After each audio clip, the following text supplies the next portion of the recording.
વિરમગામ શહેર પાસેથી પસાર થતી સૌરાષ્ટ્ર મુખ્ય નર્મદા કેનાલમાં રવિવારે સાંજે શહેરના નુરી સોસાયટી વિસ્તારમાંથી મોહમ્મદ રેહાન ઇમ્તિયાઝભાઈ વેપારી, અયાન મુસ્તુફભાઈ ઘાસી સહિત કુલ 5 નંબર મુસ્યા મિત્રો ગરમીથી રાહત મેળવવા માટે નાહવા ગયા હતા.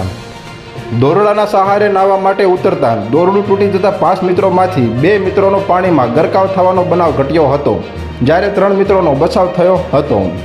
બનાવની જાણ ગ્રામ્ય પોલીસ અને વિરમગામ પાલિકાની ફાયર ડિઝાસ્ટર ટીમને તથા પરિવારજનોને થતાં સ્થળ પર દોડી આવ્યા હતા. અન્ય લોકો પણ ઉમટી આવ્યા હતા.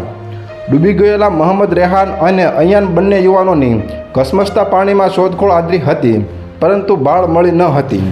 બંને યુવાનોની લાશ સોમવારે સવારે થોરી પાસેથી મળી આવી હતી. લાશને પોસ્ટમોર્ટમ માટે વિરમગામ સરકારી હોસ્પિટલ ખસેડવામાં આવી હતી. તો હાલ અત્યાર માટે આટલું જ મિત્રો. ફરી મળીએ નવી અપડેટ સાથે. તે પહેલાં વિડીયોને લાઇક કરી ગુજરાત ટોપ ન્યૂઝ ચેનલને સબસ્ક્રાઇબ કરો અને પાછળ બેલ આઇકન પણ દબાવો, જેથી તમને નવી નવી ખબરો મળતી રહે.